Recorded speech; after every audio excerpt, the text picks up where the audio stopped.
दोस्तों आज की वीडियो में एक ऐसा इन्वर्टर अनबॉक्स और रिव्यू करेंगे जो आपको देता है 12 साल की वारंटी और IP66 रेटिंग के साथ में ये इन्वर्टर आता है दोस्तों। तो इसके और भी फीचर्स क्या है कंप्लीटली इस वीडियो में हम डिस्कस करेंगे। तो चलिए हम इन्वर्टर को अनबॉक्स करके देखते हैं। तो सबसे पहले दोस्तों देखिए बॉक्स इसका बिल्कुल कलरफुल आता है, ब्लैक एंड व्हाइट नहीं है, ग्रीन कलर, ग्रीन एनर्जी और कुछ इसके ऊपर की फीचर्स वगैरह यहाँ पे लिखे हैं, ब्रांडिंग है कंपनी की। अब इसको हम कर लेते हैं अनबॉक्स।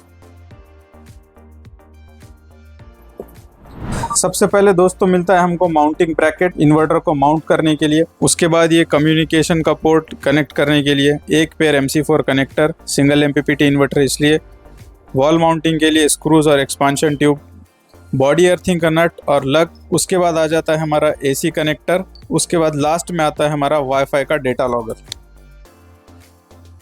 उसके साथ दोस्तों मिल जाता है कलरफुल यूज़र मैनुअल हमको। तो इंस्टॉलेशन करने से पहले यूज़र मैनुअल को अच्छे से पढ़ लेना चाहिए और एक टेस्ट रिपोर्ट है और उसके अलावा एक छोटा सा वारंटी कार्ड है, लेकिन इसका वारंटी रजिस्ट्रेशन ऑनलाइन है, आप ऑनलाइन करके वारंटी सर्टिफिकेट निकाल सकते हैं। उसके बाद बहुत ही बढ़िया और सेफ पैकिंग के साथ में ये आ गया हमारा इन्वर्टर। तो दोस्तों इन्वर्टर निकाल दिया है हमने बाहर। इन्वर्टर की बॉडी डाइकास्ट एल्यूमिनियम की है, तो इससे क्या होगा कि जो भी हीट अंदर जनरेट होगी वो हीट आसानी से बाहर निकल जाएगी और उसकी वजह से इन्वर्टर के परफॉर्मेंस के ऊपर कोई इफेक्ट नहीं पड़ेगा। फ्रंट साइड में देखेंगे तो ये इन्वर्टर का LCD डिस्प्ले है और कुछ कंट्रोल के बटन्स है राइट साइड में, और लेफ्ट साइड में आपको दिखेगा इंडिकेटर लाइट्स। कुछ फॉल्ट वगैरह आता है, इन्वर्टर ऑन है या फॉल्टी है, ये इंडिकेटर लाइट बताएगा। अब इन्वर्टर के लेफ्ट साइड में देखेंगे दोस्तों तो देखिए यहाँ पे इसके की हाइलाइट्स है। Maximum voltage, voltage range, maximum current, 25 ampere का करंट इसका है जो कि काफ़ी अच्छी बात है। AC आउटपुट वगैरह सारी चीज़ें यहाँ पे इसकी लिखी हुई है। पीछे देखेंगे दोस्तों तो इंडक्टर्स के लिए सेपरेट जगह है और काफ़ी हेवी ड्यूटी हीट सिंक है ये डाइकास्ट एल्यूमिनियम का। तो इसकी वजह से क्या होगा कि अंदर जो हीट प्रोड्यूस हो रही है वो बाहर निकलेगी और परफॉर्मेंस अच्छा रहेगा इन्वर्टर का।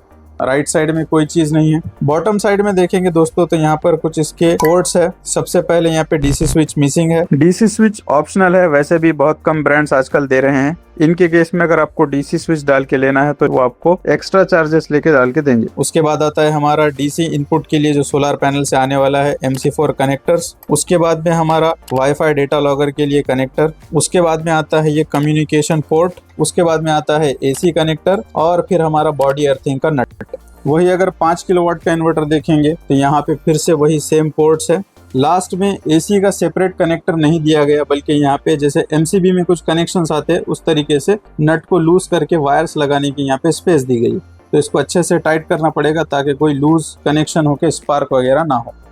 5 किलोवाट के इन्वर्टर में भी यहाँ पे लेफ्ट साइड में कुछ स्पेसिफिकेशन वगैरह स्टिकर है। यहाँ पे बॉडी अर्थिंग का नट है और पीछे देखेंगे तो इसके यहाँ पे इंडक्टर्स है और ये हीट सिंक दिया गया। दोनों ही इन्वर्टर्स की बॉडी डाइकास्ट एल्यूमिनियम की है जो कि हीट डिसिपेशन के लिए काफी बढ़िया मटेरियल है। उसके अलावा जो की हाइलाइट्स है दोस्तों, 12 साल की वारंटी आपको देते हैं, piece to piece replacement warranty. तो जितनी सोलर पैनल की मैन्युफैक्चरिंग वारंटी है उतनी ही सोलर इन्वर्टर की वारंटी आपको मिलने वाली है। डिजाइन लाइफ तो इसकी 20 साल से ज्यादा ये बताते हैं। इनके सर्विस सेंटर्स है 125 प्लस सिटीज में ऑल ओवर द इंडिया। तो सर्विस सेंटर्स होने का क्या फायदा होता है वो हम आपको बताएंगे अगले वीडियो में। उसके अलावा इसका जो एक सबसे हटके फीचर है डिफरेंशिएटिंग, ये daily generation report, fault report कुछ अगर आता है तो वो आपके व्हाट्सएप के ऊपर नोटिफिकेशन मैसेज के थ्रू सेंड कर देगा। IP66 रेटेड है, यानी इसको आप आउटडोर में भी माउंट कर सकते हैं, लेकिन रिकमेंडेड नहीं है कि आप इसको डायरेक्टली बाहर वेदर के हवाले छोड़ दे। डायरेक्ट सनलाइट आ रही है या बारिश आ रही है ऐसा ना करें। उसकी वजह से क्या होता है कि कोई भी इन्वर्टर उसके लाइफ के ऊपर इफेक्ट आता है, क्योंकि